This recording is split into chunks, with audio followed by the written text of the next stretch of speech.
My name is Stephania. I'm a CGS tutor at Broward College, and I decided to create this video for Mac users specifically.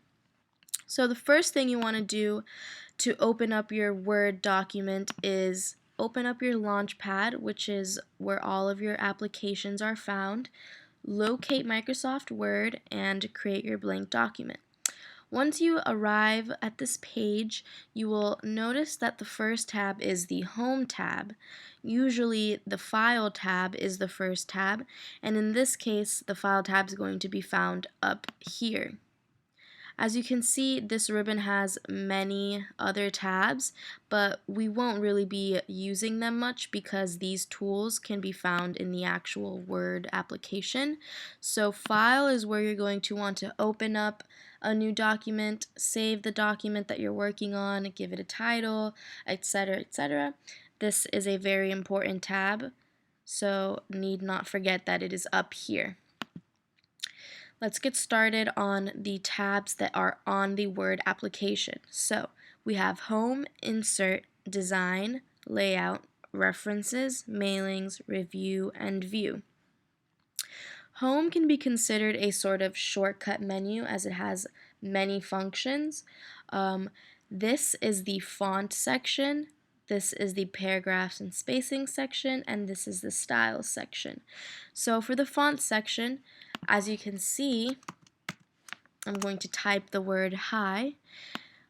This is where you would edit any sort of writing. You can edit and increase the size or decrease the size. You can change the actual font type to another. And as you can see, I just dropped down a gallery. This is going to be the first of many important features that you will learn for not only Microsoft Word, but you will also apply this for all Microsoft applications, is the triangle.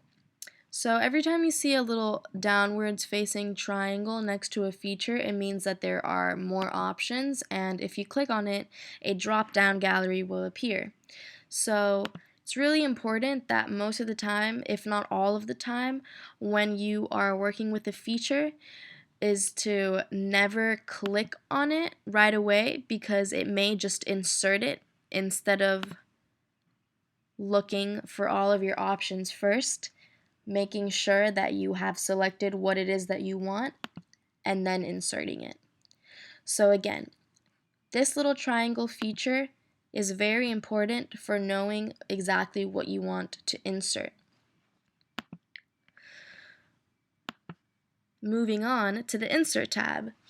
This is where you're going to physically insert a video, a picture, a shape, a graphic, smart art, etc. Anything that is some sort of different media. This is where you're going to want to insert it.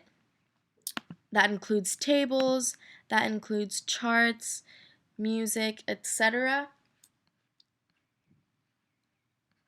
Navigating on Word on Mac is a little different and a bit more difficult than navigating on a Windows or PC computer because usually these sections have their own little titles, and therefore you kind of can know what you're doing based on the titles of these sections.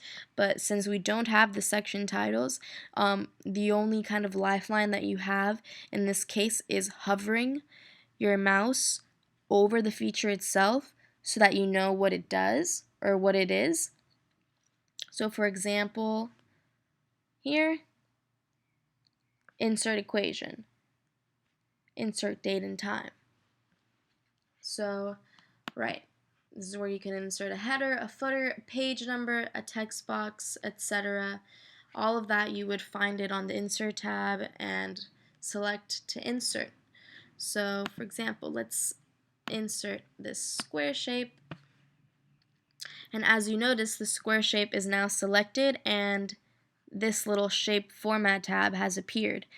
Now the format tab will always appear whenever the media is selected. So if the photo, graphic, chart, etc. is selected, then the format tab will appear, and in the format tab you will be able to edit the actual media. So if we want to change the color, the shape, outline, if we want to add an effect, etc., all of that would be located in the Format tab, as well as cropping, height and width, and all that other stuff. So once I click away, then the Format tab closes. Moving on to design, this is going to deal with the actual looks and the attractiveness portion of the document. So we have different themes. If you want it to be Winter Wonderland themed, you can use the integral. If you want it to be more business themed, you can use Ion. There are different colors for each theme and page colors and page borders. So this more has to do with the look of the document. Layout has to do with organization of the information that is on the document. So that deals with margins. We have orientation, portrait or landscape. As you can see, I just switched it to landscape. Switching it back to portrait now. Columns, page breaks, indentations.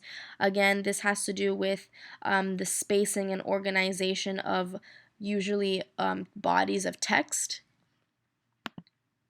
Which brings us to the References tab. If you've ever written a research paper, the References tab is what you would use to create that references or bibliography page. So here you can choose actually the type of style that you're working with, whether it be MLA or APA. You can insert a footnote, etc. This is usually used for research papers and is mostly used for references and citations as well for in-body text. Mailings is a tab that we do not use, so you do not have to worry about this tab. Review is for final, like editing and final touches. So for example, you can check your spelling and grammar, look at your word count, etc. And view simply has to do with the display of Word, how it is, and what really works for you. So for example, I usually work with the ruler checked off so that I can always see what my margins are and see if the spacing is equal. So that's just one little feature that you can work with view. You can also do multiple pages. If you're working with multiple pages, you can put them side to side instead of having to scroll all the way down. So yeah, that pretty much completes this tutorial. There is another video on how to access and navigate Word on Windows and PC. So thank you very much for joining me today, and good luck.